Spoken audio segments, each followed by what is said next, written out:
Hello, welcome back to what episode is this? 22? Episode 22 of Drunk Doctor Who.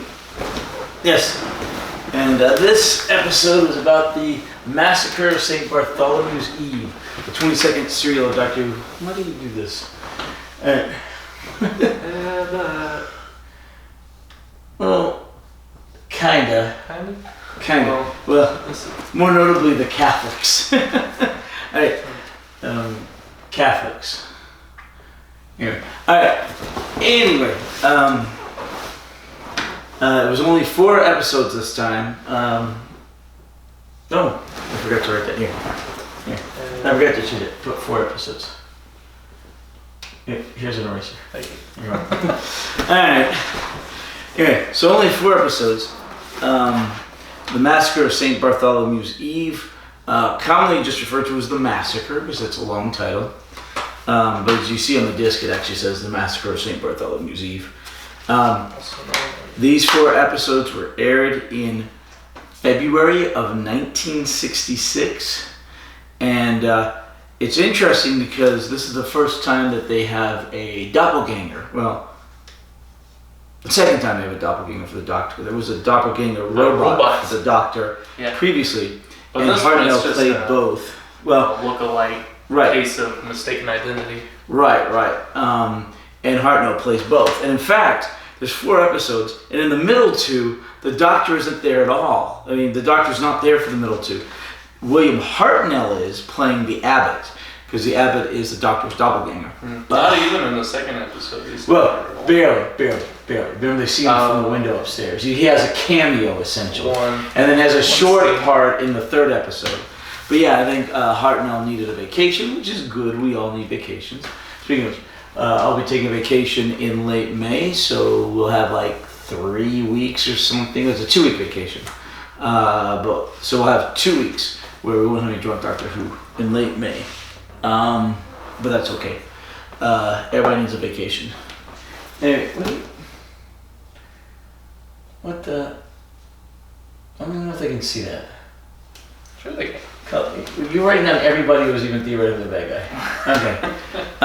Anyway, so not 14 episodes, 4 episodes. I didn't put 14. You put 14. Oh, that was already there.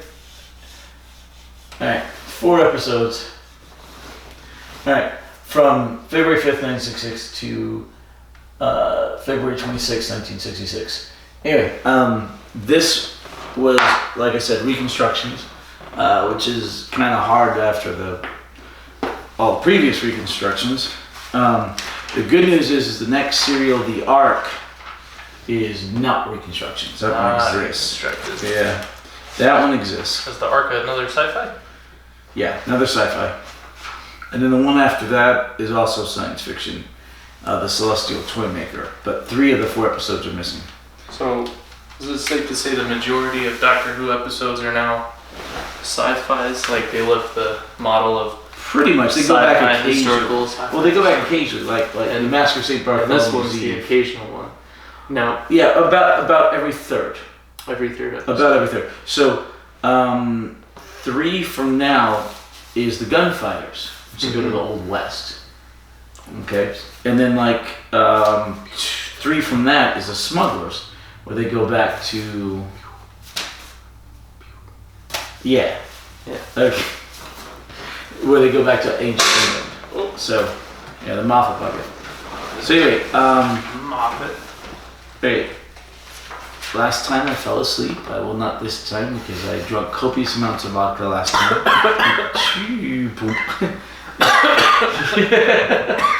You okay? Alright.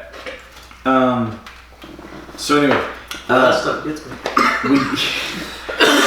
we just have the Doctor and Stephen because last serial we had 2 companions die. Kingdom, Sarah Kingdom, and Katarina. Catalina's a place in Spain. I think it's Katarina with an R. Yeah. Probably. So they both died. They were the first companion deaths, and you had 2 in the same serial, and they were both female. Pretty brutal. Anyway, so it's Steve and the Doctor, and they land in Paris, France. Catalina. Yeah, was it Catalina? Oh, I don't know. That's what I wrote down. I might have written down the wrong thing. Yeah, you may have written down the right thing. I don't know. I was drunk. All right. So they land in Paris, France in 1687, I think. August of 1687. And they end up in the middle, or at least Stephen ends up in the middle of a plot, but the Doctor goes off and does his own thing and never actually mentions where he was. Yeah. Yeah. It never says where he's hiding. Where he's like, I was delayed. What happened to Preslin, the alchemist in the shop? I don't know. Did he get arrested? Or did he just disappear? And obviously the old lady was smoking crack, because she said he'd been gone for years, but he was just hiding out. Well, that was his, he was under the guise of he was just watching the shop, and then Preslin left. Right, but that old street lady or whatever. But she reciprocated his bruise or something. I guess so. But anyway, so even when the Doctor came in, he's like, "I'm looking for Preslin," and Preslin was like, "He's not here." Yeah, the Doctor runs off looking for an apothecary. Today we would probably call him a chemist, who basically was the guy who discovered germs. A Frenchman named Presley. Presley? Preslin? Preslin? Preslin. Anyway, I do not know my Elvis Preslin history that well. But not in those. Anyway, so Doctor runs off. He's gone for 3 episodes almost. Steven gets involved in the middle of this plot where they're trying to kill the seabedder, who is an admiral who advises the king. And there was Navarre. And there's this, like in Lady Hawk. Have you seen Lady Hawk? No. Navarre. Oh. I avoided that one. Oh, it's so good. It's so 90s. Yeah, well, no, late 80s. 80s. Was it late 80s? 80s, you're right. I'm in 80s. The electric guitar. It's this medieval movie with the electric guitar soundtrack. Yeah. But it's great. But anyway, so the Doctor looks exactly like the Abbot, so there's a bunch of mistaken stuff. And Mistaken identity, and Stephen gets, because he mistakes the Abbot for the Doctor because they look alike. They just happen to look exactly alike. Yeah. So there's no explanation for why they're exact. Everybody has a twin out there. That's the whole theory. There's just so many faces around every once in a while. Well, this happens later on. The genes get recycled. This happens later on. But the Doctor's not even human. No, but they look human. Do you think Time Lord is just, Time Lord. They just steal the appearance of a random person, and that's why he looks exactly like the Abbot? Okay. Is that how they Not exactly, although apparently in Doctor Who canon, seeing a past face can influence your current one. Because Capaldi had played a character who was in Pompeii when the volcano blows up. Mount Vesuvius blows up and destroys Pompeii. And the Doctor, who was a 10th Doctor, Tennant at the time, saved Capaldi and his family. And later on, Capaldi hints at the fact that he was feeling guilty. So one Doctor saved another Doctor? Well, is the guy Tennant saved Capaldi, who was playing a different character. But then later on, Capaldi becomes the Doctor. And so it's implied that he chose that face because of the character he saved earlier. So does that hint at the fact that there might have been some sort of relation with the Doctor and the Abbot? They might have had some sort of tie. No, that's not. Because they never actually met. Right. So they never bumped into you. That's not that there. Also, it is implied that if you choose to regenerate voluntarily, that you get to choose your face. Not if it happens accidentally. If it happens, if you choose to just voluntarily regenerate. Because Romana, who is a companion of the 4th Doctor, Tom Baker, my favorite Doctor, she regenerates voluntarily, and she goes through these. She keeps regenerating, coming out as different people. And she's like, how about this face? No. How about this face? No. So there's How about this actually face? like several regenerations. Well, no, she's continuing to regenerate. It's one regeneration, but they don't have the. Okay, it's like a music montage in the 80s movies where they come out of the dressing room and they're like, they go back and they change, they come back. Kinda, no. Yeah. But no, yes. In the modern stuff, the 21st century Doctor, the current revival, when they regenerate, this light comes out of their heads and their hands, and then just like the Beauty and the Beast, light. where the Beast transforms into the... Yeah, kind of like Highlander. Have you seen Highlander? Yeah. Did they do that in Highlander? Can be only one. Right. Remember when he absorbs all the all the glass shatters? Yeah. Kind of like that. That's in the modern stuff. In the old stuff, the face just changes. Why can there only be one Highlander? Did they ever explain that? Okay. That's seriously off topic. There can only be one Highlander because they're fighting for the prize. And if you go by the first movie, that's all there is. If you go by the second movie, it's because they were sentenced to fight to the death because they rebelled against somebody on another planet. The first movie, his prize was he chose to be mortal, right? So he aged. Right. Until the second movie, yeah. But okay. So anyway, she goes in and out. She just chooses until she chooses. Do you like the second movie? Second Highlander? Or do we not talk about it? It was wonderfully fun cheese. I do not mind the Renegade edit, the director's cut. I like the first one. The first one's the best one. Yeah. But did they have more than two? Yeah. I know they had an animated series. Okay, no. Okay. Straight. In Highlander, there was the first movie and the second movie, which still had Sean Connery, which was called The Quickening, I think. I forget. Then there was the third one, which had Peebles in it. Then there was the fourth one. I think the third one was Endgame. The fourth one had...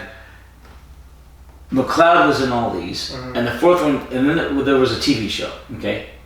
And was it the animated? No, live action TV show. Oh. And it had his cousin who was also an immortal from, a different McLeod. Oh. So in the fourth one, Connor McLeod hands off, he dies even though he's already won the prize and also this, so it makes no sense at all. He hands everything off, and it's sort of a Star Trek Generations thing where he hands it off to his cousin. And then I think there was a fifth one. And there was an animated movie in between 4 and 5, I believe. Which apparently the animated movie was better than 4 or 5. I know I've seen the first and second one, and then I saw parts of the animated one. Yeah, you don't need to watch anymore. The first, second one, and you've done.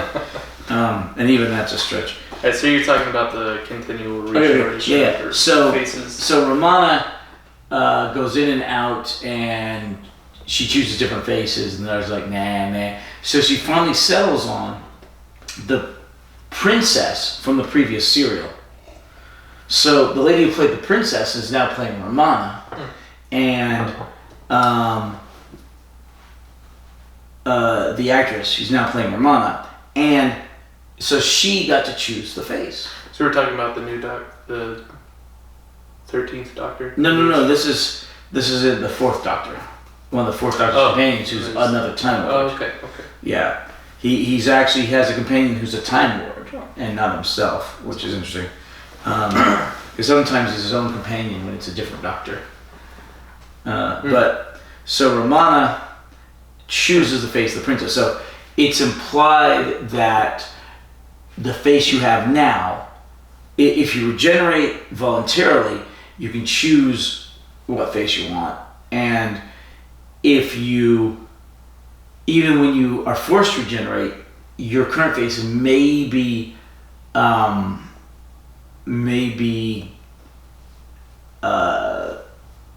impressed upon, or you may take a form of a different face you saw from Capaldi. Do you think Hartnell did that when he took the appearance of the abbot? No, because he had never met the abbot. We don't know that. Well, you didn't. Well, yes, he has. He didn't know. he did not know about the abbot in that time and place. Right. Yeah. Right. He didn't run into him. Right. We never met in that episode. No. But maybe he's been on countless adventures before. Like that's implied, yes. And he didn't even know what time it was until he asked. What year? Yeah. But remember, none of this is explicitly stated. I really wish they would explicitly. Well, I'm stating it. Right. Arnold chose to look like that. No. You heard it here first. No. Back in the 40s, 50s, and 60s, bumping into a look-alike was a very common trope. Okay? They don't do it much anymore. But back then it was incredibly common. And the second Doctor does it. And so the second Doctor chose to look like her? No. The second Doctor runs into a look-alike in The Enemy of the World. Where he actually bumps into somebody who looks exactly like him, who's actually the dictator of the world at the time. And it's really interesting. That serial was lost for the longest time, and then it was found, and everybody thought it kind of sucked because the audio wasn't that great in moving the plot and everything. But when the video was found, Enemy of the World turned out to be fantastic. Oh, that's awesome. It was actually one of the better Troughton serials. It's a really weird, but it's good. Anyway, so in this one, they're back in there, and there's fighting between the Catholics and the Protestants, called the Huguenots, the Protestants, and they're all fighting, and the Queen Mother, the mother of the king, not the actual queen, but the mother of the king, she gives the order to basically have the Protestants slaughtered. And why did she do that? Because she hated them. The king's sister had married a Protestant, and back then there was Naval? I thought they were only betrothed. No, they got married. Remember, they were there for the celebrations for the wedding. Yeah.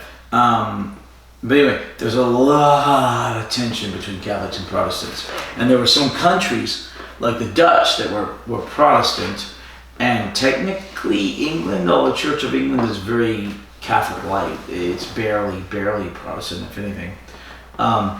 And denominations are confusing. Like Lutheran, that's very, I don't know. To me, there's Catholic-ish, because Lutheran, wasn't that one of the first branches off of Catholicism when Martin Luther broke away from the Catholic Church? Yeah. So I don't know the difference between Lutheran and Protestant. When he nailed the theses to the door. Yeah. But no. Okay. There's basically Catholic and Protestant. We were talking about Christianity, although I refer to Protestants as Christians because I think Catholicism is just such a different animal. Okay, just such a different animal. They worship the Virgin Mary. They need multiple deities, intercessors between you and God. Whereas and they've got all sorts of weird things. Like disregard most of the New Testament, or no. They believe in the New Testament. They just have a lot of extra rules. Well, they have a hierarchy. Okay, I always say that Christianity is God's attempt to reach man. Catholicism is man's attempt to reach God. Catholic Church is the way man would make a church. Christianity is the way God made His church. And there may be a bunch of Catholics that disagree with me, but everybody gets their own opinion. But anyway, so you have Christianity and Catholicism, and it's we just lost all our Catholic viewers. Yeah. All right, I don't know if we have any Catholic viewers. We got 18 viewers, okay? We got 22 episodes and only 18 viewers. 18 subscribers, anyway. There might be 5 guys who've seen this but haven't subscribed. All 18 of them are Catholic. But back then, there was this big fight, and they fought between each other like crazy. The War of the Roses in England. They had several civil wars between Protestants and Catholics. Heck, even the Irish, the Protestants and the Catholics were fighting up until this last century in Ireland. It's that was going on forever. So yeah, you have Catholicism, you have Christianity, Judaism, Muslims, Hindus. Those are probably the biggest religions in the world. Together with a small Shinto population, the Japanese. The Shinto, I think it's called. Buddhism? Huh? Buddhism? Well, I mentioned Buddhism. Oh, dude. Yeah, the big Indian one. No, that's Hinduism. Mm-hmm. Buddhism is in that general area. I forget where. Thailand, Nepal, parts of China, because China took over Tibet. So that part of China, at least. Satanism? Satanism is tiny. Well, it's like there's other offshoot religions like Druids and Nordic stuff, but I mean those are very small compared to the big ones. The biggest ones are Christianity, Judaism. Although by numbers, Judaism is not quite as big because it's there aren't as many Jews. But you got Catholicism, Protestantism, Christianity, Muslims, and Hindus are the big ones, and then Jews are a major religion, but not as populous, and probably the same thing for Buddhists and Shintos and stuff like that. I don't know the exact numbers, but there's a bunch of them. But anyway, so there's a bunch of fighting between them. Yes. Okay, and they slaughter each other. In fact, the Massacre of St. Bartholomew's Eve is named after an actual massacre that happened, where they locked the gates of Paris and killed pretty much every Protestant inside. 10,000 plus. 10,000 plus just in Paris, and then spread out to all the rest of France, and there were tens of thousands more. It was just a waste, a senseless waste. Anyway, we're talking about massacres. Right. We're talking about massacres and religious genocide. It's a children's show. It's educational. Agreed. And that was the whole point, Doctor. It was supposed to be educational. You get them in with the science fiction, then you teach them things. There's a lot of characters. Yeah, and a lot of historical characters on it. Right, and unfortunately, they just don't allow such things in children's shows anymore. They're just deemed too violent or too inappropriate. We pander to our children. We don't teach them some of the necessities of life. History was barbaric. Mm-hmm. Flat out, it's just barbaric. And certain places today are still barbaric. So we talked about Doctor Who sort of leaving the formula of science fiction, historical, where science fiction is more popular and having more science fictions and less historicals. Mm-hmm. Do you think one of the reasons for that is, in this serial, the wardrobe was fantastic. They had a great budget, period great dramas, set. Yeah, it was a historical drama. They had awesome costumes, and they there's a certain accuracy to it where they have to have these French wardrobes and the military uniforms that are correct for that era. Yeah. Do you think that really requires a bigger budget? Because with the science fiction, they have the flexibility to make whatever. But when they're doing a historical, they have to have historically accurate, and they have to get the right things. No. The BBC was famous for historical dramas, and they had these giant warehouses of all the costumes. Okay. So of all sizes and types and eras and colors, and so you just go into the warehouse and find something that fits you of that era. Mm-hmm. Just warehouses. It didn't cost you anything because they already had it. Like the doctor's wardrobe. Yeah, exactly like the doctor's wardrobe in the charts. They already had it, so they would just go in and pick it out. Mm-hmm. And that's one of the reasons the BBC was so famous for it, was because they kept going back to it because they already had everything for it. Yeah, it's kind of like Hollywood movie studios. They have a big old lot. And on those lots, they have like a Western set and a Roman set and an Egyptian set and a Spanish set. And they go to those sets and they reuse the same sets over and over. So you see the same houses on the same streets used in like Back to the Future, and then used again in stuff like Home Alone, because they've already got that set made and they keep reusing it and going back to it. So same thing with the costumes. they go back to it and they reuse the same costumes. Speaking of costumes, what is this that you're wearing? Oh, Is that one of Alyssa's blouses? no. Okay, hold on. Yeah. So the Doctor and Stephen. Very nice. Thank you. They don't manage to save anybody. Nope. In fact, on the Doctor's own fruition. Right. Not to interfere. Right. With the course of we are really skimming over this plot, but because there's backs and forths and all this other stuff like they happen a lot of times. Eavesdropping. Eavesdropping, spying, and mistaken identities. But in the end, there's a maid who the Doctor sends back rather than try to really save her. the only person that mistakes the Doctor for that. Correct. He's the only one who knows the Doctor. He's the only one who knows the Doctor. No one else is buying it. So the Doctor sends a girl back, and then it turns out that they run into a new companion at the end of the serial. Dodo. Who shares the same last name. Apparently, she is the great granddaughter of the companion they sent back. So they found out that she lived. Amazing coincidence, but it actually happens later on in Doctor Who, where an actress who plays a part in Eccleston's era shows up later as her great niece. And it's the same actress playing it, and she shows up in Torchwood, and she's in Torchwood. She's really good. Did we say what we're drinking today?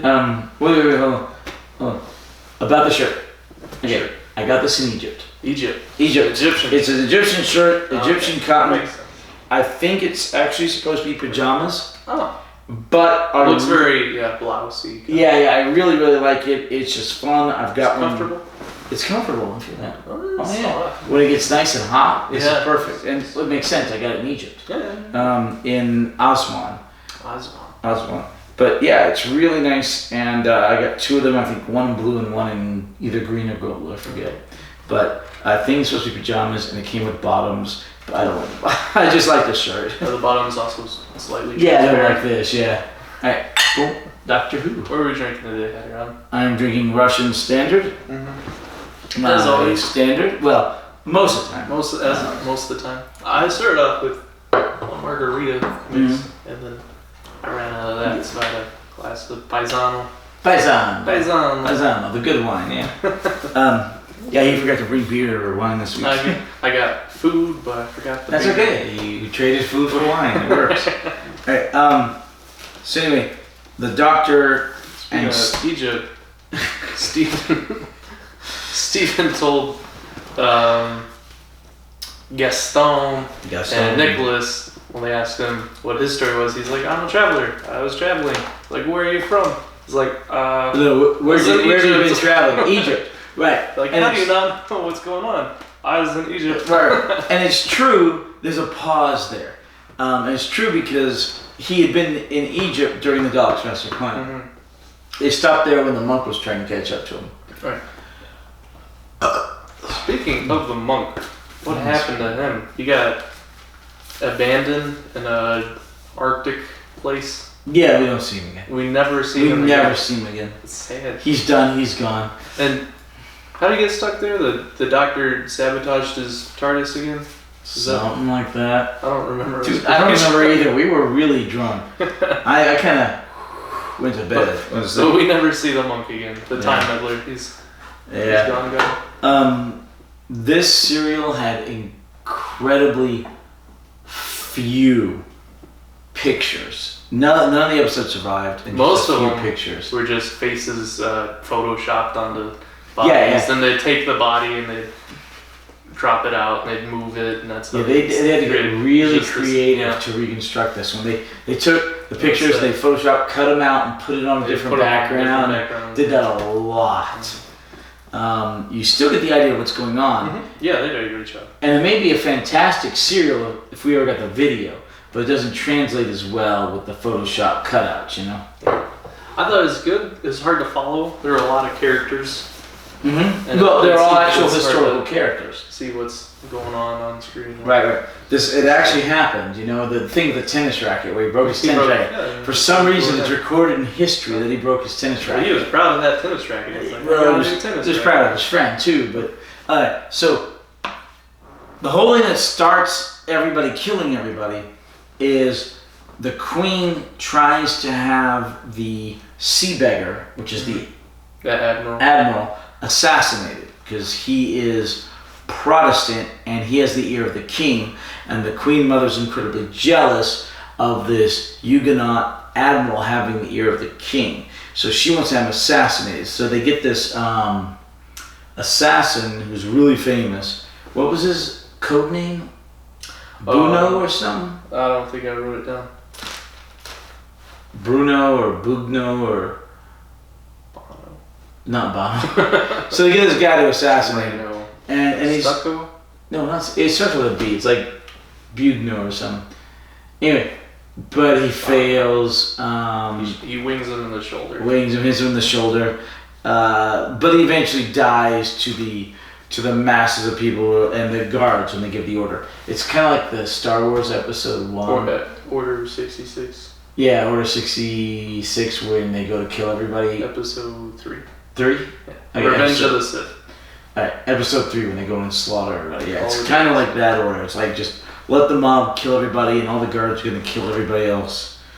Clone troopers, they're charging at the droids with the Wookiees, and then the clone troopers, they just turn around and shoot. Yeah. It's pretty awful. It is. They're like charging down the battlefield, and all of a sudden they just turn around and start shooting the Wookiees. Just because they're like sleeper agents, so it's just a code that like activated their programming. Yeah. Their mental. There's lots of movies like that. Yeah, scary. But anyway, so Dodo, at the very end, Stephen is angry about the doctor leaving the girl behind in France. Says, well, she might have survived. I can't change history. And the doctor is generally reluctant to do that. Mm-hmm. And he generally has to have like this happens with Tennant when he saves Capaldi's family. He is pressured into doing so by his companion at the time, Donna. Okay? And he did it with Catalina. Catalina, yeah. Catalina. But he really didn't want to do it with Capaldi's character and his family, but he does anyway. But anyway, what are you doing? I'm trying to button. This one's button. Oh, it's not button. No, you don't want to button the top one. It chokes you. No, I don't want that button, but like I thought these buttoned down. No, well, they don't. Okay.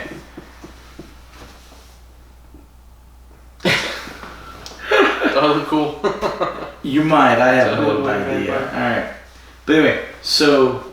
Oh my gosh, we're so scattered all over this. It's like scatter shot. Alright. But anyway, so... Stephen's like, I'm going to get off wherever we land. They land in contemporary 1966 at the time. Stephen's having this...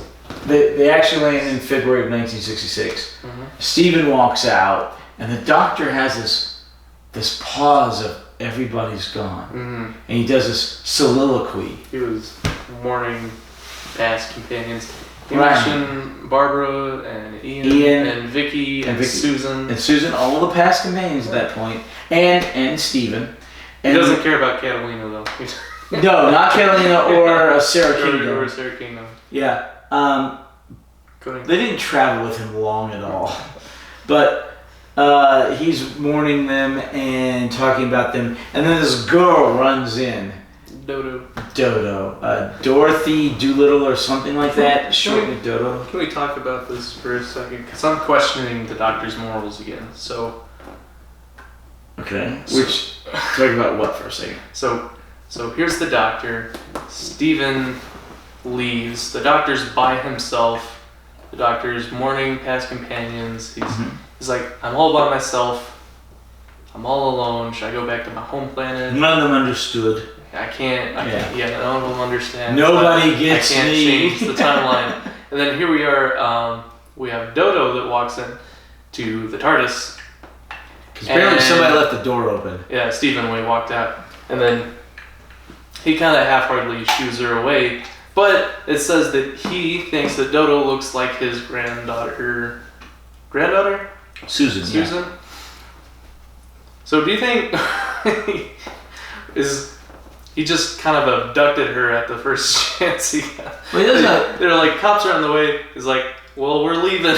Yeah. He's like, she looks like my granddaughter. Let's just take her along. Steven runs back in and says, hey, there's policemen coming, and the doctor's like, oh, we don't want policemen. So Dodo had run in, and the doctor had a bit of a talk with her, trying to explain TARDIS, time and relative dimension, space. She goes, what? He's like, never mind. Just go away, child. And Steven runs and says, there's cops on the way. He doesn't see Dodo. Mm-hmm. And the doctor says, oh, okay, well, let's leave. So the doctor initiates the TARDIS and they leave. And then Steven's like, who's this girl? She says something. He's like, what? How'd you get in here? She's like, the same way you did. And he's like, okay. Don't you realize what you've done? You can't go back? Yeah, we hijacked her. And she's like, well, I don't care. Yeah. Don't you have any parents? No, I'm an orphan. Yeah, it's happy, it's lucky circumstances that, she didn't have anyone to go back to. No one would miss her. She doesn't mind going on this adventure, but the doctor, he's lonely. He sees someone who reminds him of his granddaughter. He's like, and then he abducts her. Kinda, yes. It's kind of sketchy. Well, the idea would be that he could eventually try to return her to her own time and place. He's not very good at that. No, he's not, but he did it with Ian and Barbara. Well, he dropped Stephen off in 1966. Well, no, Stephen walked out in 1966. He didn't exactly drop him off. And he was only able to do it with Barbara and Ian because he used the Dalek's time machine. He Correct. Get him back with his time machines. Correct. Eventually, the Doctor does fix the TARDIS so he can get people where they need to go. Eventually. When does that happen? Yeah. More or less. Third Doctor? Oh my goodness. Yeah, exactly. Okay, so we have the new companion, Dodo, and she is the most annoying companion ever. Well, her name's Dodo, which is awful. She walks in, she has the strongest accent of Cockney accent. Oh, nah. And then the BBC had to go to her and say, you gotta tone it down. So her accent changed between that week and the next one. This is not what the BBC's about. Yeah. It's like, oh, governor. Yeah, it's pretty bad, but she does change it. Oh my gosh, it's just insane. All right, you need more drink? I'm okay. Okay, you're driving? I'm probably driving. Okay, then don't drink anymore. If you want to, drink some more and then have your girlfriend pick you up. Or Uber, it's all good. Or Uber, I like Uber. I heard Uber, I heard the study that they did on Uber drivers and how much they make. And they said once you factor in, how much you make versus gas prices and the wear and tear on your vehicle, like new tires and oil changes that your car has to go through because you're driving around so much, that Uber drivers are actually making like close to minimum wage because of but I drive for Uber. Yeah. But I have a hybrid. With a hybrid, I'm getting 40-something miles a gallon the city, and with a hybrid, you only do the oil change like every 6 months, 5,000 miles. Okay. So I'm making considerably more than minimum wage. I make about $15 to $20 an hour Ubering. Have you heard of DoorDash? Yes. The food, I heard they make good money, like $18 an hour. Yeah. Well, like I said, I make about that with Uber, but I've used DoorDash. I have it on my phone, but my phone's in there. So like you've used it, or have you driven for it? No, I've used it. Oh, okay. You like it? Yeah, it's cool. They bring you food. It's like, hey, I want Fuddruckers, but I am stuck at work. Oh, look, they'll go to Fuddruckers, pick it up, and bring it to me. It's like, it's wonderful. Whenever I don't have to interact with another person, I think it's a great experience. Like CC's Pizza, they have this whole app. You can order your pizza. You go in, they have this machine door. You type in your code, you go, there's your pizza. You take your pizza out. You don't have to talk to anybody. You just walk in, grab your pizza, walk out. It's great. No, people are good. I like interacting with people. Yeah. It's fun. But anyway, so... If I use DoorDash, I just leave a note for them to leave it on my doorstep. Well, when I use DoorDash, I usually like work. UPS started doing this thing where you don't sign for anything anymore. They just put it on your doorstep, ring your bell, and then walk away. And you open up, you're like, who's there? Oh, there's a package. Don't have to talk to anybody. Yeah, as long as it's not on fire and, poo in it or something. But anyway, so No, it's like Hub City Wings. I love getting Hub City Wings on DoorDash. It's so good. And they're not that far from the shops. They're always fresh. Anyway, so Dodo stays with the doctor for a while, unfortunately. She is unceremoniously shrugged off. I mean, you remember how Catalina, she dies, at least they go, oh no. She gave her life for us. Yeah, at least a brief pause, right? Dodo is so annoying that when the doctor shows up somewhere and I think it's the War Machines, it's like about 4 cereals down or 5 cereals down, 4 or 5, yeah. And they show up, he's like, oh, she's sick, take care of her. and you never see her again. She just goes off with somebody and she's gone. Yeah, it's the most unceremonious goodbye ever. Oh my gosh. So she's forever stranded in some other No, it's in her day. Oh, it's in her day. Earth on her day. She gets to go back home. That's fine. But she's so unceremoniously discarded. And so was she unpopular with the viewers? I have no idea, but she was unpopular with me and Beard and the rest of my Dr. Who Watched It group. Do you think that was the writing or the acting? What? Oh, she's so annoying. So luckily, we only have her for like 5 cereals. So yeah. We have the Ark, the Celestial Toymaker, the Gunfighters, the Savages, and then the War Machines. And she is ditched during the War Machines. Spoilers, whatever. Spoilers. All right. If you're watching along at home. Yeah. So it's good. You don't have her very long. You'll trust me. You'll thank me. Yeah, and Steven sticks around for a bit, and then he's kind of. Steven almost left. Yeah, Steven almost left here, but yeah. And then he changed his mind real fast. Right, but he's also just kind of shuffled off at one point. Oh. Yeah, it's kind of sad. Does he get back to his own time? No. He's just kind of left on the planet. Oh, no. Yeah. For Steven? Yeah, exactly. That's kind of how they found him to begin with. Well, yeah, exactly. Just marooned on a planet. Yeah, and the doctor kind of maroons him on a different planet. Ramoons. Right. So, what other questions do you have? The Louvre. We had. The Louvre. What do we have about the Louvre? Okay. They keep talking about a meeting in the Louvre or going to the Louvre, right? Hey, back then. They never actually do. Well, yes, they do. You did? Yeah. Well, they have that council meeting in the Louvre. Well, yeah. Did they show it? Oh, is that where the that was the council meeting? Okay. Way back when in Paris, there was a you got the river, the Seine or the Seine, right? River, which makes Central Paris. They call the river the Seine. And on the one side you had a palace. Well, eventually this was 12, 13. I mean, remember Paris started out as like a Roman thing way back in the day, right? But when the French were without the Romans, later on after the Roman Empire fell apart. They had a palace on the one side of the river. Well, the king was like, I want a bigger palace. That happens. So they went to the other side of the river, and they built the Louvre. And that was the French palace forever. Eventually, after things started getting kind of dicey in Paris, the king decided later on, I want a summer palace. And so he built Versailles. Well outside of Paris, right? Just a half-hour train ride away or something like that, So he built Versailles, and that's where he spent all his time, this giant palace in Versailles. But for the longest time, the Louvre, which Versailles doesn't look like a castle, right? It's a palace, but the Louvre looks like defensible fortress, like a palatial castle.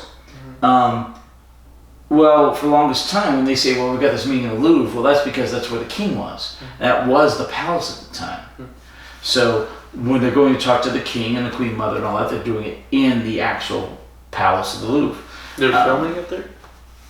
They were filming it in the BBC Eastland Studios I don't think they built the BBC Centre yet. They may have by this point, but I don't think so. So they were still filming it in Eastland or whatever, Eastland Studios. But no, when they're talking about the Louvre, they're talking about the actual palace. Later on, after the French Revolution, when they killed all the aristocracy pretty much, all the monarchy. They turned the Louvre into the museum that we know now. And it's a museum. And Lissa and I have both been there. Yeah, I've been there. It's cool. They got the Mona Lisa there. Okay, here's the funny thing about the Louvre. It's huge. And they've got all the stuff they stole from Egypt. And they've got all the stuff they took from other places and everything. And it's just all these French artists and Renoir and Monet and all this stuff. And the biggest, most famous painting there is the Mona Lisa at the center of this deal, right? They've got all these amazing statues and things and sarcophagi and just stuff. But if you look at the Mona Lisa, you go in this giant room. Here's the Mona Lisa. Okay, look at the Mona Lisa. The Mona Lisa's cool. But turn around and look the opposite direction. Everyone's staring at the Mona Lisa. But behind you, when you look at the Mona Lisa, is this, because Mona Lisa is about this big, okay, is this giant mural that's got to be about 40 feet high and about 60 or 70 feet wide. Huge mural. And it shows the depictions of humanity and Christ and sin and church and everything. And it is huge and giant and gorgeous. And to me, infinitely more interesting and better than the Mona Lisa. But everybody gets on the Mona Lisa because of was it Da Vinci? No, wait. Da Vinci? Yeah, Da Vinci who painted it. For some reason, her smile, it's the most gorgeous thing ever. No, turn around and look at the painting across from the Mona Lisa. It's so much better. It's so much more interesting. They're so much better. What's your favorite artwork? I like the girl with the pearl earring. I think that's a good one. They made a movie about that one. They did. It was a book and a movie. The book came first in the movie. Is that a true story? Is that how that painting was? Good book though. I never saw the movie, but it was a good book. I haven't seen that. My favorite piece of artwork. Is it the duck in your dining room? Yeah, the Daffy Duck is a Sith Lord. Yeah. I like that one. Oh, actually, my favorite might have to be that egg from IHOP. It's just a painting of a white egg on a black background. It's a great picture.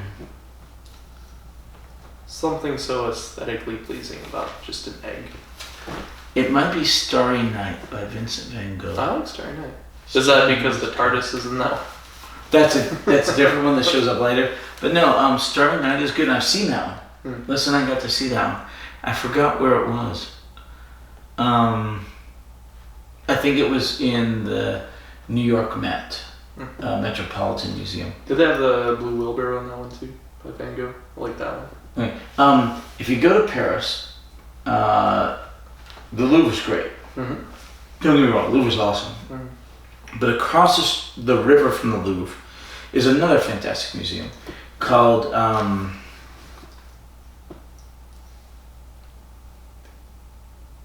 Museum d'Orsay. D'Orsay? D'Orsay.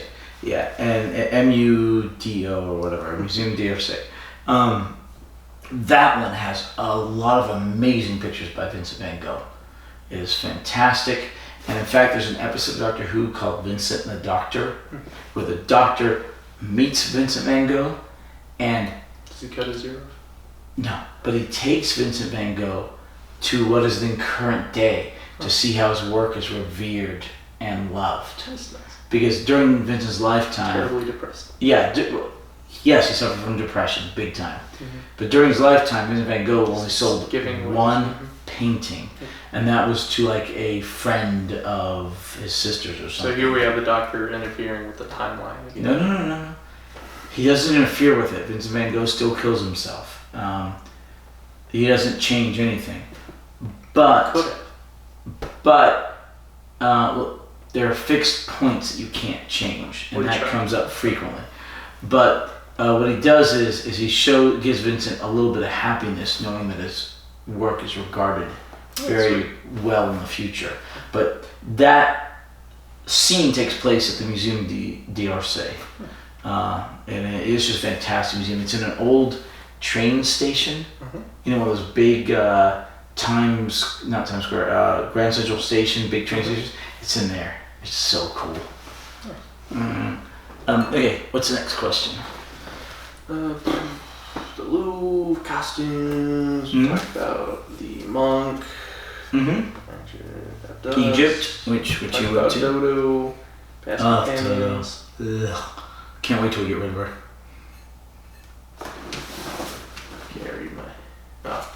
Can't read your own handwriting. Well, we talked about how the doctor going missing and where was he? Never explains, but he's gone for like nearly 3 episodes. Hartnell needs a vacation. You find that people talked over each other a lot in this serial? They don't normally do that.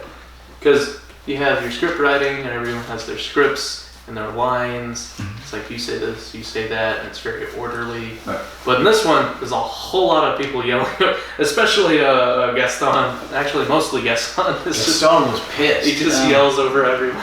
I don't think Gaston has a single line where he's not interrupting somebody else. In normal conversation, especially when you are impassioned about something, you will talk over other people. In fact, this evening we've had several times where you say something, in the middle of it I just blurt something out because I'm like, oh yeah, this. We talk over each other. Okay? I keep interrupting you just to ask weird questions about my shirt or whatever. That's normal conversation, that's real life. Most of the time on TV they try not to do that. They let everybody talk before the next guy talks. It's not as natural because most people are impatient and they want to get their say in. In this, they had a lot of the speaking over, partly because of the, things were inflamed and impassioned with the, everything was stretched as tight as it could be, and it was about to break when tens of thousands were massacred. And didn't we also just get new scriptwriters or new show? Well, that was a few serials ago. Yeah, that was. They started on the Daleks' master plan. This is their second serial. Because they were the people that you're talking about the producer. Yeah, Verity Lambert left the show with either Mission to the Unknown or the Myth Makers. I forget which. But then they have a new producer. So now the director's gone. All the original companions are gone, and the producer's now gone. So William Hartnell is the last original person on the show. And sad. Huh? It's sad. It is kind of sad. It's like when he was reminiscing about his lost companion. Exactly. And when we watch eventually the documentary? Yeah, the documentary, what's it called? Something the Doctors. No. Well, there you go. Adventures in Space and Time. When we watch the documentary, it will show everyone departing and how it affects William Hartnell and how he's sad. It's really bittersweet. It really is. But we'll watch that eventually when we get a really short serial. When we do the really short serials, if you've been watching, we'll add to it so that we can drink and have something to talk about. And we've already done the 2 movies. We might eventually do the Dalek Mania.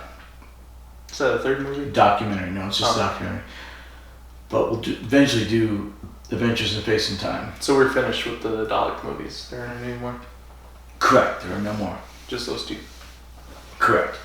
So Doctor Who was an established TV show, and then we have this new producer, and the new writers, and the new showrunners, new actors, new directors. Showrunner is a modern thing. Okay. The equivalent back in the day would probably be the producer. It's a more specialized role now. Okay. Yeah. So new producer, new director, new actors, and they all want to make their own mark on the show, right? To a certain extent. So they get new companions. They get rid of some people. They add people, and and they have to figure out what to do with Hartnell once he can no longer really perform the role, because he, like I said, he was an alcoholic and he lived through the war and he was kind of old for his age. Chesterton.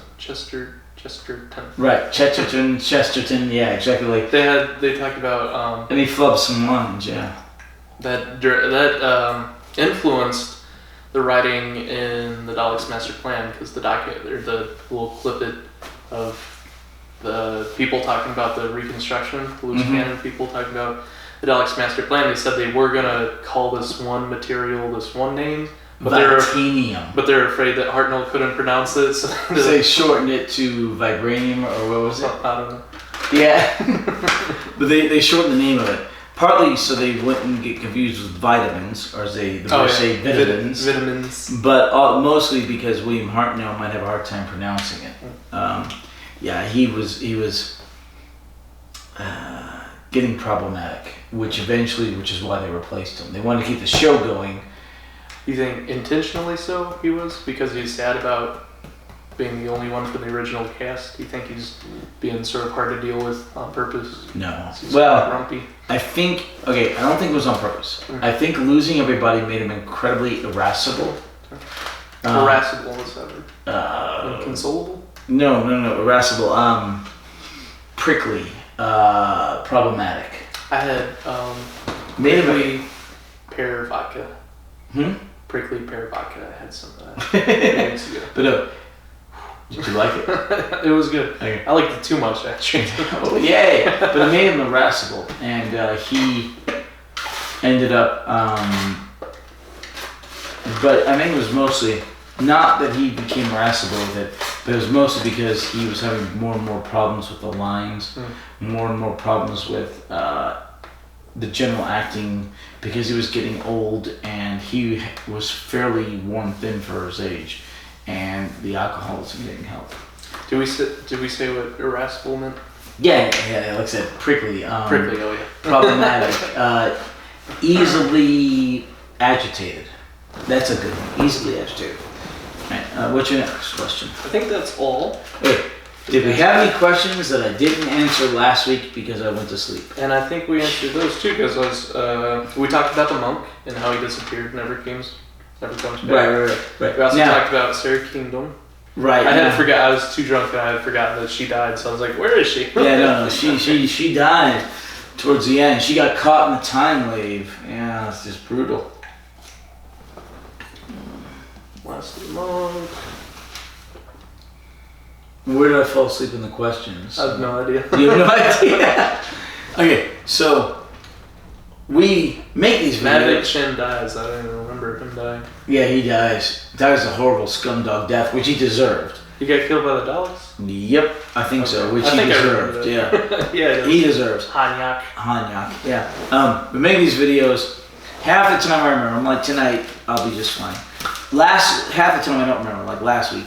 And I upload them without even watching them, just blind. And then when I see them a week or two later, I'm literally seeing them like you sometimes for the first time because I don't remember what happened, which is kind of weird and sad and funny all at the same time. Did we talk about the death count? Highest death count. I mean, not just because it's from last week, from the Dog's Master Plan. Yes, well, this week thousands died. Well, yeah, but not on camera. Not on camera. Just a few died on camera. We had 12 to 13 deaths. Right. Plus 6 to 12 Egyptians, plus a few Daleks. Right. Right, but I mean, remember, it's 12 episodes. So with 12 episodes, you've got about 24 people dying. It's about 2 an episode. And then we compared that to the previous highest death count, which was the French Revolution. And that was 6 episodes, half as much. And in that one, we only had 9 deaths. So this is a higher death count. If we doubled it, it's higher not only overall, but higher per episode. If you it goes from 1.5 to 2. Yeah. Yeah, it was brutal, man. Brutal. It was a children's show. Children's show. And I will point out the exact episode later on when it goes from being a children's show to a family show. It's during the Tom Baker era, the Fourth Doctor, when a plant is choking one of the guys. They said, "No, we can't have our own children's show. This is now a family show." But that's still a family show. Oh my gosh. TVG in the corner. Yeah. Screen change to a TV PG. Yeah, exactly. Oh my gosh. I thought it was pretty dark when Catalina got jettisoned out into space. Yeah. She's just like a frozen corpse slowly floating to. It was kind of hard to really get the full sense of it in a reconstruction. But I imagine when I was. What about with Sarah Kingdom? Is aging and dying and falling over? A skeleton. Yeah, that was just brutal. That's like Indiana Jones and the Ark of the Covenant. Right, Raiders of the Lost Ark. That's a traumatizing moment for me as a child. PG, right? Yeah. Yeah, that was one of 2 movies that helped create the PG-13 rating. The other one was Poltergeist, actually. Yeah, the scene where the girl falls into the pool and all the corpses start popping up because they didn't move the bodies from the graveyard. Oh. Yeah, so those 2 movies really created the PG-13 rating. You used to play World of Warcraft. Wait. No, sorry, not Raiders of the Lost Ark. It was Temple of Doom, where the guy pulls the heart out of the guy. Yeah. Right. Sorry, not Raiders of the Lost Ark. It was Temple of Doom. Dipped into the lava. Yeah, the heart catches on fire. Yeah. Oh my gosh. Great. It's just great television. Okay, what was that about World of Warcraft? You play World of Warcraft. You used to. I used to play 10 years of World of Warcraft. It had this. You know that zone where does Medivh live in the tower? Kazan? Did you play that part? That was BC. Anyway, they had this tunnel and this cave that was locked off. Like the developers walled this catacomb off from the players. Like they put an unopenable gate in front of it, but the players, they found a way to glitch through using different mechanics so they could get inside of this tomb. And in this tomb, you can look it up on YouTube. It's really, for back in the day, not so much anymore, but back in the day, it was really graphic because you had all these corpses underwater hanging from chains and stuff. And they didn't know why this part of the map was scrapped and why they walled it off and never used it. But a lot of people say because it made the game too gory, and they're afraid that they're going to lose their T rating. It would have been an end game. Well, it's like a scene. Have you seen the new It movie? No. Not a fan. Okay. I haven't seen the first It movie either. I'd never seen the first movie ever, right? And I've never seen the new movie.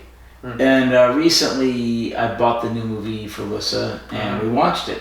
And there's a scene in there with all these corpses floating in air, like around this giant garbage pile underground, and it's just creepy as all get out. That is a weird movie, and it's based on a weird book. And in the book, Stephen King. In the book, the girl decides that one of the problems is, I think, that they were all virgins. Oh, no. And so the girl sleeps with all the guys. That's the opposite of what the problem is. You ever watch Freddy Krueger? Oh, no. He only goes over. To be fair, it predates Freddy Krueger. Okay. But, so she sleeps with all the guys. It's this weird you teenage... You have to be a virgin in the horror movie to live. That's right. But it's this weird teenage gangbang. And, of course, they don't put this in the movies. Yeah. Well, I'm like, that would have been interesting. Stephen King is a messed up dude. Yeah. Seriously. You know Peele from Key and Peele, Michael Key and Jordan Peele, the comedy sketch writers. Do you know who they are? Nope. Key and Peele? No? Nope. Oh, okay, never mind. Well, for what show did they write? It was well, they were on Comedy Central a lot, and they had their own TV show, Key and Peele, and I don't have cable. All sorts of different skits. They're all over YouTube. They have all these Key and Peele I've got shorts YouTube. On YouTube. You should look them up. Anyway, it's weird because they're comedy actors and comedy writers, and he just got into horror movies, and all of a sudden he's writing this horror movie, Us, and it was really creepy. It's a weird transition. No. Us is supposed to be really good. It's out in theaters right now, and it took in like 45, 50 million this last weekend. I want to see it. I like the director who did Get Out. Oh. Same director. And I liked Get Out. Jordan Peele? I don't remember his name. Oh. I liked Get Out a lot, so I wouldn't mind seeing Us at all. Oh. Tell me what you think. Yeah, it was good. I liked Get Out a lot. I was surprised it was nominated for Best Picture because horror movies never are, except like The Exorcist. Mm-hmm. But it's been a while. It's been a while. But it was really, well, to be fair, Silence of the Lambs was nominated for Best Picture, and I would call it a thriller, but you could possibly call it a horror. I'd call it a thriller too. Yeah, but yeah, I mean, I want to see night vision goggles. And I want to see Us. I do want to see Us. That one was really good, and I want to see John Wick Chapter 3. Can't stand the John Wick movies. I love them, and my wife loves them. We love them. They're fantastic. You killed my dog. Well, I know, no. But, okay, I don't like shoot 'em ups. But if you gotta have a shoot 'em up, this is the best level of shoot 'em up ever. And I want to see The Man Who Killed Hitler and Then the Bigfoot. I haven't even heard of that. Oh, that's on. I have heard of that one. It's on some streaming service. I think it's theatrical, but it might be Netflix. It did have a Netflix theatrical release. It's what's that website that you can buy your tickets online? Oh, Man.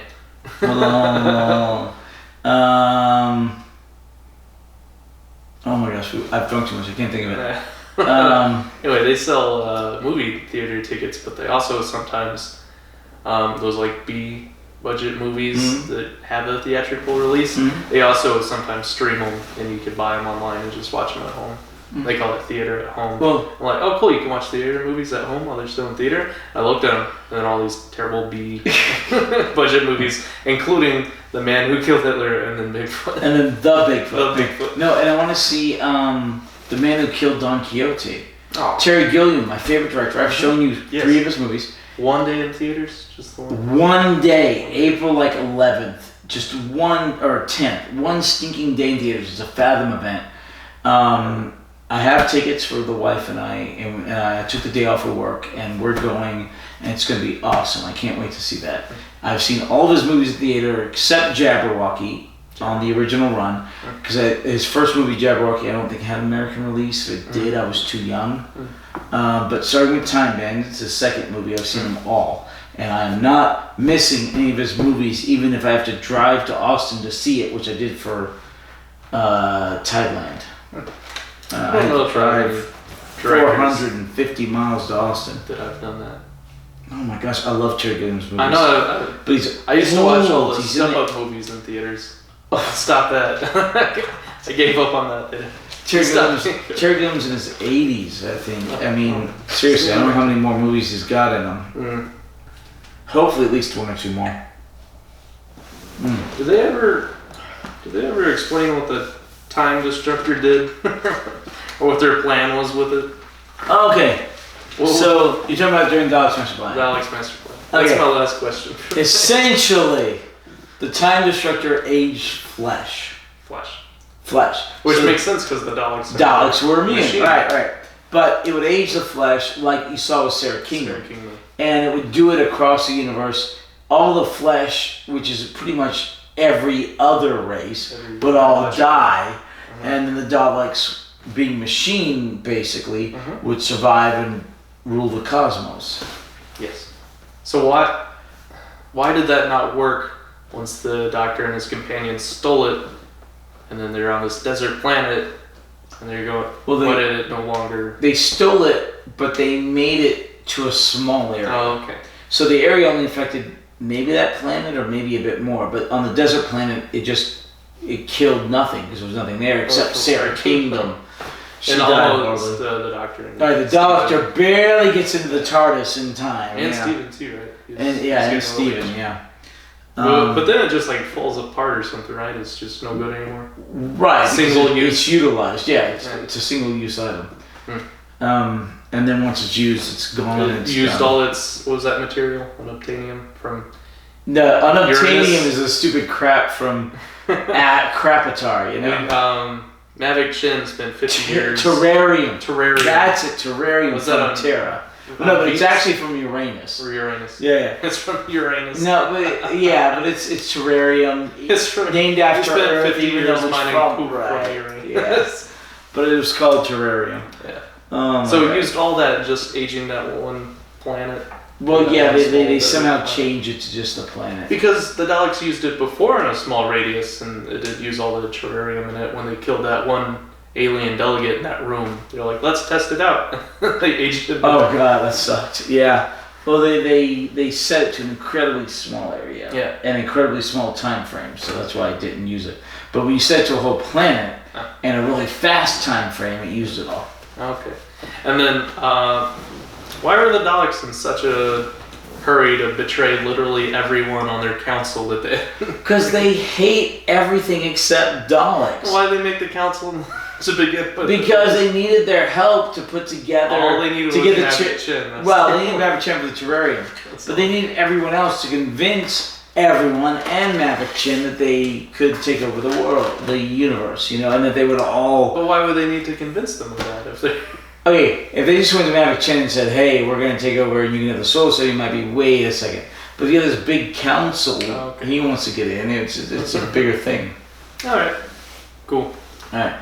So, anyway. I'm caught up now. Okay. This is the Massacre of St. Bartholomew's Eve. Mm-hmm. We are here. Mm-hmm. My main watching, we are moving on. My main doctor watching goes right there, the key to time. No, key to time, right there, the one that's sticking out. Why does this one look different? It looks different because it is special. kind of a special edition. But the key to time, but we are slowly catching up to the main group. We'll eventually pass them. And eventually I'm going to start putting the new Blu-ray series in here. But I'll probably have to get another shelf to do that. We'll get a TARDIS bookshelf and we'll be bigger on the inside, and I'll have these and the Blu-rays. Yeah, I don't know about bigger on the inside. I know that sounds awesome. Well, it can be if we just drill into this wall. I would love a TARDIS bookshelf. The bookshelf will open this is to the an outside entire wall. We can't drill into it. Put a shed. No, I mean, I guess we could go into the laundry room, but just open into another room. No, we just get another one of these shelves and we put them side by side into the corner. But anyway, let's see. Hold on, we can do the first one. The first one. Hold on, I'll be right back. Where are you going? I'm gonna go grab it first. Leave me all alone with the camera. Yeah, leave me all alone. All right. Hello. What do they call that couch? Alright, the special couch which you have interviews on. Alright. Tom Baker, complete season 1. This is season 3, 5. This is season 12. Okay. Of classic Doctor Who, and this is the Blu-ray version, and it goes right here. Okay, so we will start taking these as they are released and putting them in with the DVDs. Sound good? Okay. All right. Shoom. All right. So what are you gonna do with these? No. We're shifting them down. For the moment, we gotta shift them down. You can't see the bottom shelf or two. That's the new guy that plays Hartnell? Alright. Wait, what? That guy's supposed to be Hartnell? Okay. Hartnell is the first Doctor, is the only Doctor who's been played by other actors. And this is the 5 Doctors, and this is the first gentleman who plays him. He plays him in the 5 Doctors. In the 3 Doctors, Hartnell's still alive. He's dead by him. Then he is later the first Doctor is later played by the guy who did the movies.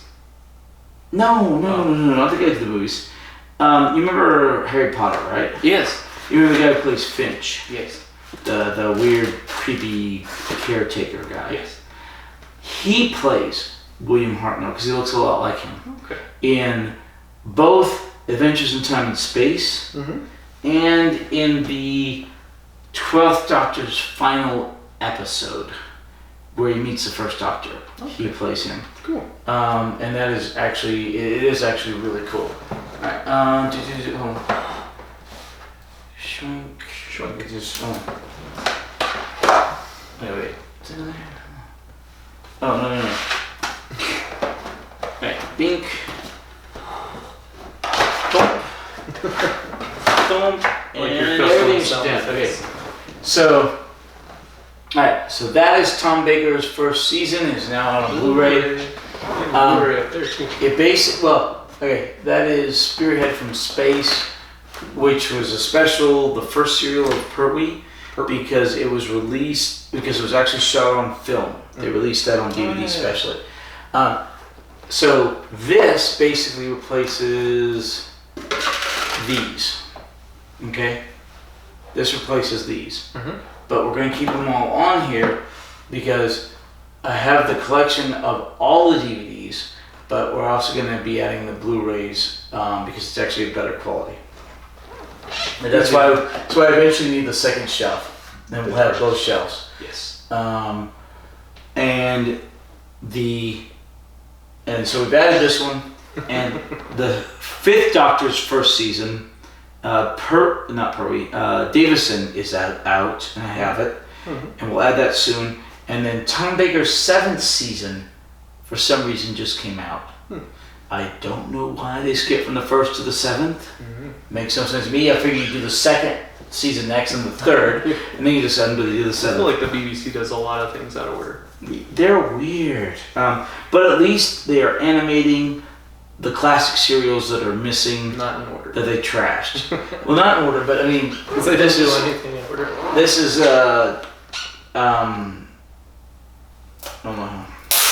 this is The Power of the Daleks. Sorry, I take the sticker off to read it. This is the second Doctor's very first serial. Huh. It's all missing, but they animated it. That's okay. Awesome. And so when we get there, we'll watch the animated version. And I've already tossed into the trash can the reconstruction. Once they animate it, I don't need the reconstruction. Sorry to lose canon. Yeah, sorry to lose canon, but I'd rather have the actual BBC version when available. I've done that the same thing when they found serials like Enemy of the World. You toss the old one into the bin, and you just roll with the new one. But anyway, so the next one is another classic Troughton serial, which is the next one. It's coming out in October. We have to wait till October. It's already out in England, but the Massacre Terror, which is from the same season, season 4 of Doctor Who. So they're slowly but surely animating right now all of season 4 that was missing, so they can hopefully release it as a season. And hopefully they'll continue to go through, animate everything that's missing, which is, alright, BBC, I doubt you're watching or listening, but if you are, I have all the DVDs, but I am purchasing the Blu-rays, partly for the slightly better visual quality that y'all have over us, mostly so I am helping to fund the animations, because the only reason to produce all the Blu-rays, season box sets, the only reason to do all these animations, besides having a complete story for your fans, is mostly so you can put everything out in the Blu-ray box sets. So I'm buying the Blu-ray box sets solely to fund your animation. Okay, so keep doing the animation, finish them all. I will buy all the Blu-rays, and hopefully there are many more people like me who will do that solely to have a complete historical Doctor Who. Sound good? Yes. Good. Alright. Alright. That means eventually we may have to go back and watch animations of reconstructions that we've already seen. But we'll do that if necessary. Well, awesome. Maybe once we catch up to everything. That may be required. Alright. Alright. Okay. Cool. Thank you very much for joining us once again. Yep. Thank you for commenting and liking, subscribing. We got 18 subscribers and we have 1 comment. Brought to you by our sponsor, Chick-fil-A. We don't have a sponsor. You just happen to work there. And I happen to drive for Uber, so I mentioned Uber. Anyway, but thank you so much. We will see you next week. We'll see you next week. Are we having when's movie night? Probably 2 weeks. Okay. I think. Yeah, 2 weeks from today. Yeah. And we're gonna watch Brazil. My favorite movie. I'm excited. Yeah. All right. Thank you so much. Goodbye. Bye. All right.